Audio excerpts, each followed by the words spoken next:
Viver turbulência. O trabalho massacra. Estruturas rígidas que ditam nossa hora de acordar, de dormir, de comer, de ir ao banheiro e até mesmo a hora do nosso prazer. Corações partidos, impossibilidades. A política decepciona, a dos governos e a das coisas. Somos feridos a cada dia pela crueldade que acomete cada um de nós. As que cometemos e as que recebemos, perto ou longe. A vida pode ser muito feia, violenta, sem alma, sem propósito. E nos resta, no meio de nossas distrações do dia a dia, achar algum tipo de essência. Algo que alivie um pouco o nosso inevitável vazio existencial. Somos expostos a mergulhos em várias histórias sobre as mazelas humanas. A natureza humana, naturalmente ruim, ou facilmente corruptível. Chamamos de realidade e dizemos que talvez seja mais fácil.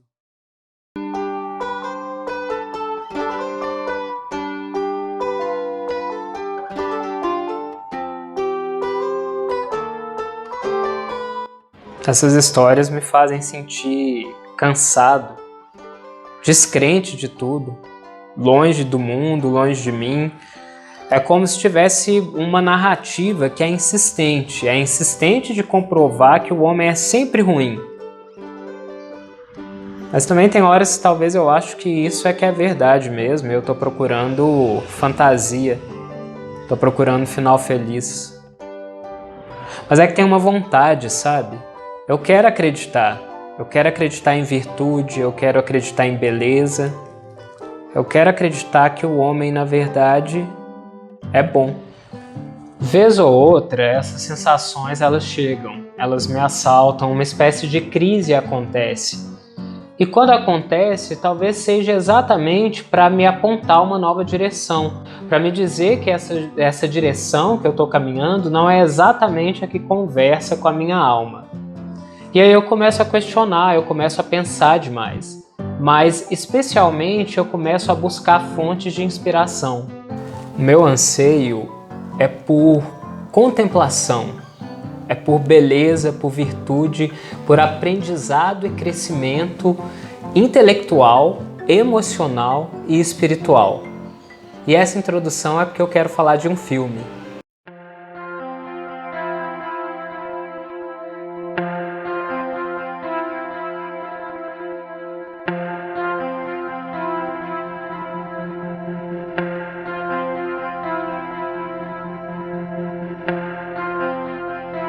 Me Chame Pelo Seu Nome, ou Call Me By Your Name, uma história de amor entre dois homens que se passa em algum lugar no norte da Itália. E de fato é assim que o local em que o filme se passa é apresentado. É a história entre um adolescente muito culto, aspirante a músico chamado Hélio, e Oliver, um estudante acadêmico que está passando férias como assistente do pai do Hélio, que é um professor. É curioso como às vezes a gente precisa estar pronto para algumas obras. Quando eu assisti esse filme em 2017, todo mundo estava falando, eu assisti, achei um filme bonito, mas eu acho que ele não me tocou tanto assim como me tocou nessa segunda vez em que eu assisti recentemente. Estava correndo, ouvindo música e eu me deparei com a trilha sonora do filme. E eu comecei a ouvir e me veio uma urgência muito grande de assistir esse filme de novo. E eu realmente acho que é urgente. Alguns sentimentos eles são tão urgentes, porque quando você está nessa energia de busca, de aprendizado, de buscar realmente o sentido das coisas, eu acredito que as coisas começam a chegar. Sentir que, peraí, eu preciso ver esse filme de novo, tem alguma coisa aí, tem algum aprendizado que eu perdi lá em 2017 e que agora eu preciso resgatar. E aí nessa segunda vez que eu assisti o filme, eu acho que eu entrei num turbilhão de sentimentos internos mesmo. Eu realmente precisei olhar para dentro e causou certa dor, alguma melancolia de ter assistido esse filme de novo. Mas é um lugar melancólico em que eu senti que eu precisava estar. Então eu comecei a buscar sobre o filme, assistir coisas no YouTube, prestar mais atenção nas cenas, ler o livro, porque foi fundamental. O livro, Me Chame Pelo Seu Nome, é de um escritor egípcio chamado André Aciman, foi publicado em 2007. Porque cinema é uma coisa curiosa, né? Tem trilha sonora, a gente tem fotografia, essa explosão de imagens. Já a minha relação com leitura é diferente, eu quero leitura por causa do silêncio. E se o filme tinha me causado tantos sentimentos assim, eu queria experimentar esses sentimentos em silêncio. E ao ler o livro, eu pude realmente prestar atenção. A melancolia estava lá, tudo que eu tinha experimentado com o filme, eu pude experimentar, mas eu acho que foi um mergulho ainda mais interno agora, porque era só o meu pensamento e eu fiz questão de ler esse livro e não demorar muito lendo esse livro, porque eu queria emprestar o meu pensamento para essa narrativa e depois resgatar esse pensamento diferente. Geralmente, os filmes que eu gosto, eles são esteticamente muito ricos. O Call Me By Your Name, por exemplo, ele tem uma estética muito bonita, é cheio de alusões à filosofia clássica, à mitologia grega. São coisas que particularmente eu gosto.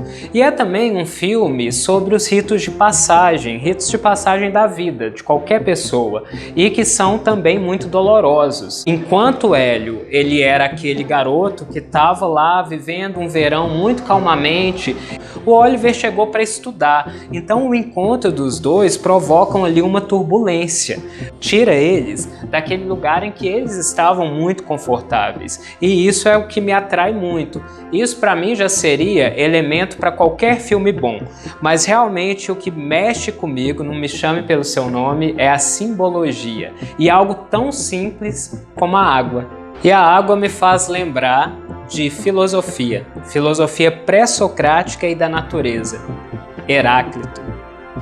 É interessante porque pesquisar sobre o Heráclito você se depara com alguns termos, tipo filósofo obscuro ou filósofo da natureza. Ele é muito famoso por ter escrito uns aforismos, que são assim pequenas linhas que dão alguma lição sobre a vida. É dele a famosa frase: nunca se entra duas vezes no mesmo rio, pois na segunda vez você já não é mais o mesmo e o rio também não é mais o mesmo. Ele defendia essa ideia da impermanência das coisas, que a única coisa permanente era de fato a mudança. Para o Heráclito, tudo flui e tudo retorna, as coisas são constantes. É dele o conceito de devir, o constante vir a ser das coisas, esse fluxo permanente. Essa ideia do devir é um conceito filosófico que inclusive inspirou várias escolas da psicologia, tipo a psicologia humanista, a psicologia existencial. As coisas frias se aquecem, as coisas quentes se esfriam, as coisas secas umedecem e as coisas úmidas se secam. Eu acho que é possível ver isso através da fluidez dos acontecimentos do filme. Esses personagens, eles estão lá no momento férias. Eles não têm grandes eventos, grandes compromissos. Talvez o único compromisso do Hélio e do Oliver seja deixar seguir o curso. A presença da água do filme, além de trazer o imaginário dos banhos termais entre homens de uma Roma antiga, também vai simbolizar os acontecimentos. Esses acontecimentos tão corriqueiros desse dia a dia de férias. Cada vez que os personagens têm contato com a água, eles se transformam um pouco. Eles dão um passo em direção ao próprio sentimento e também ao sentimento do outro. E o que é a água? A água tem esse caráter impermanente. Então, às vezes eles vão mergulhar numa piscina, às vezes é num lago, às vezes é no mar, às vezes vai ter a presença de uma cachoeira. E essa intensidade de uma piscina, de um lago, de uma praia, de uma cachoeira, diz muito do estágio dos sentimentos que eles estão vivenciando ali. Cada mergulho, em uma água diferente simboliza uma transformação. Ora eles são muito rígidos, ora eles estão mais fluidos, ora eles estão com medo do que eles estão sentindo, ora eles resolvem ver no que vai dar. É realmente essa impermanência. Nada é uma coisa só. Enquanto eles estão atraídos um pelo outro, eles também estão resistentes um ao outro. E os contrastes dos personagens do filme vão encontrar total diálogo com a teoria dos contrários do Heráclito, ou também conhecido como a teoria das polaridades. Para a inquietação da doença, o apaziguamento da saúde. Para a inquietação da fome, o apaziguamento da saciedade. Para a inquietação do cansaço, o apaziguamento do repouso. E para a inquietação da ofensa, o apaziguamento da justiça. A verdade é que nós nunca somos uma coisa só. Quando nós estamos felizes, tem tristeza nessa felicidade também. Porque para se estar feliz é preciso da tristeza. Ninguém se sabe feliz sem antes conhecer o que é triste, o que é se sentir triste. Um momento muito interessante do filme é quando o Oliver pergunta para o Hélio o que ele faz no verão. E ele dá uma resposta super significativa, porque ele diz: eu espero o verão terminar. Mas ele estava lá transcrevendo música, lendo livros, mas essa resposta é muito significativa porque ele estava vivendo esse verão como aquele ambiente, misturado a esse ambiente tão bucólico, tão uma cidade de interior, parecendo uma casa de campo. A chegada do Oliver, na verdade, promove o distanciamento do Hélio, do ambiente, e faz com que ele tenha que lidar com os próprios sentimentos e lidar com as águas internas que vão ser agitadas também.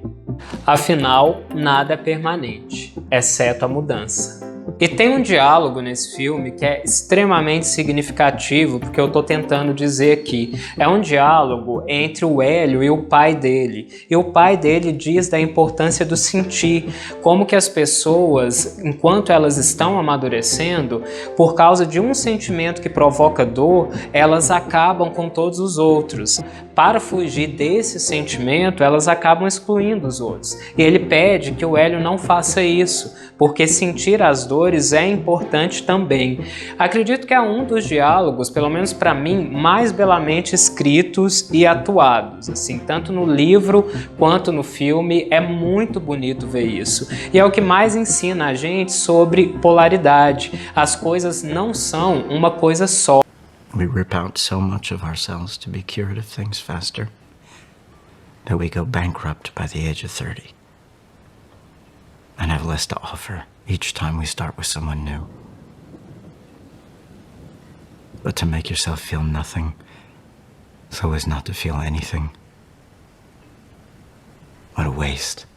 Para mim virou um diálogo de cabeceira. Eu pretendo resgatar todas as vezes em que eu me perceber fugindo de algum sentimento que me provoca dor. Tem muito aprendizado, tem muita coisa bonita em ter contato com esses sentimentos. E é disso que diz o devir, o constante vir a ser. Nós precisamos ter contato com todos os sentimentos para estarmos presentes no mundo. E apesar de eu estar falando tanto de água e do filme nos trazer tanto água, na verdade eu acredito que a grande transformação do filme vai se dar com outro elemento, o fogo.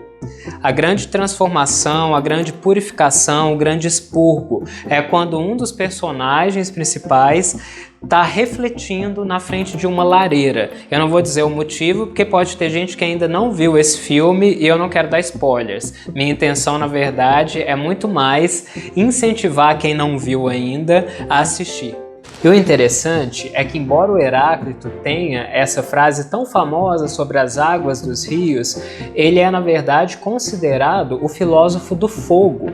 Ele se dedicou a estudar o fogo e considerou o fogo o início, o elemento inicial que dá origem a todas as coisas. E também o elemento da transformação. O fogo queima, o fogo aquece, o fogo vira cinza. Ele realmente colocou como o elemento que é o agente agente transformador de todas as coisas na vida. O Heráclito, ele era um filósofo que ele se dedicava a contemplar a natureza e observar o ciclo das coisas. E não havia uma preocupação com nenhum tipo de comprovação científica, porque para ele havia uma verdade: a vida é movimento do início ao fim.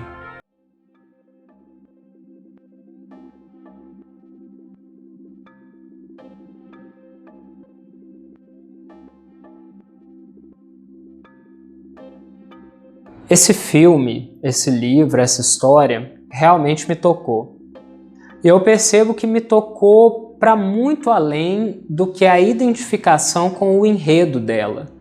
Dessa segunda vez que eu assisti, eu percebi a universalidade que essa história nos traz.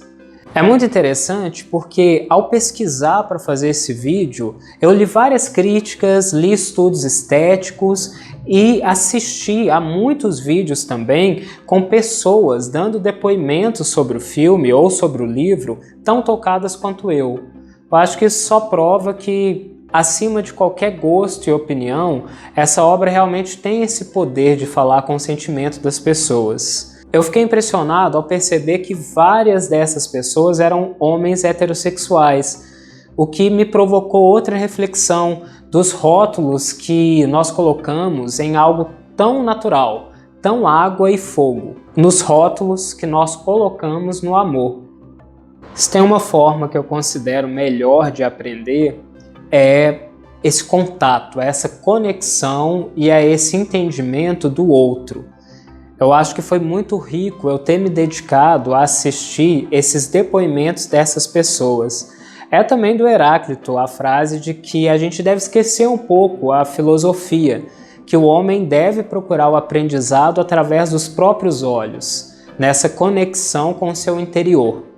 Uma das coisas que eu mais gosto nesse canal do YouTube é que, ao escolher os temas e ao me preparar, ao estudar para eles, eu estou buscando também uma conexão comigo. Eu estou aprendendo muito sobre mim e sobre a vida.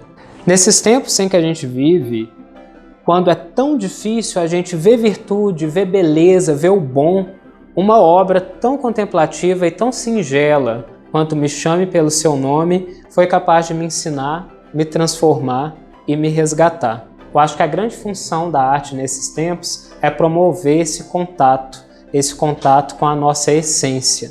Espero que vocês também encontrem uma forma de encontrar com vocês mesmos e crescerem e ver a beleza mesmo em tempos tão áridos.